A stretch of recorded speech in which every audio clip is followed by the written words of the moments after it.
നീ എന്താ ഇവിടെ? എപ്പോഴാ വന്നത്? വന്നിട്ട് കോളിംഗ് ബെൽ അടിക്കാത്ത എന്താ?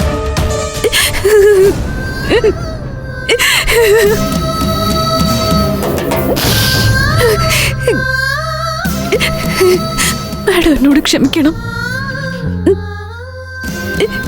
മാഡം എന്നെ ഇവിടുന്ന് ഗെറ്റ് ഔട്ട് അടിക്കരുത്.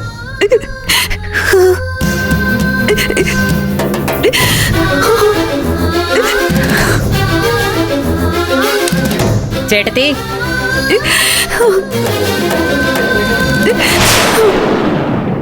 ഞാൻ എന്തിനാ മോളെ നിന്നെ ഗെറ്റ് ഔട്ട് അടിക്കുന്നത്?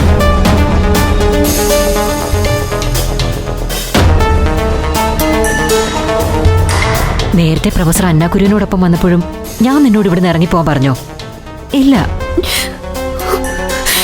ഞാൻ അങ്ങനെ പറയുന്ന ആളല്ല.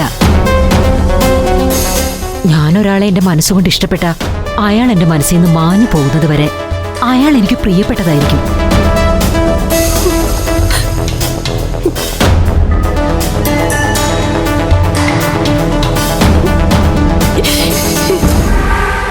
കരയണ്ട നീ.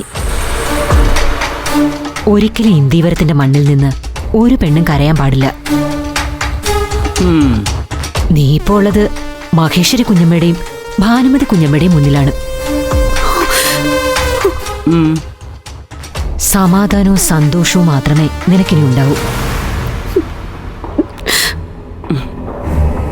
ആ ചേട്ടത്തി, ഞാൻ പറഞ്ഞില്ലേ വിസ്മയ തിരിച്ചു വരുമെന്ന്. അവൾ വീണ്ടും വന്നു നമ്മളോടൊപ്പം സഹകരിക്കാൻ. ഗുഡ്.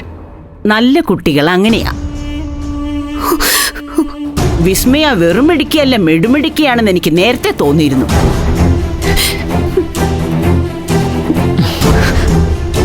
ആ അല്ല മഹേശ്വരി, ഈ കുട്ടി എവിടെ തന്നെ നിർത്തിയാൽ എങ്ങനെയാ?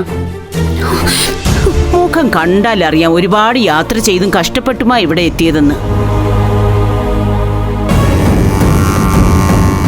ഇതിനു മുമ്പ് അന്നാകുര്യനുമായിട്ട് ഇവിടെ വന്നിട്ടുള്ളതുകൊണ്ട് വഴിതെറ്റിയിട്ടുണ്ടാവില്ല അല്ലേ?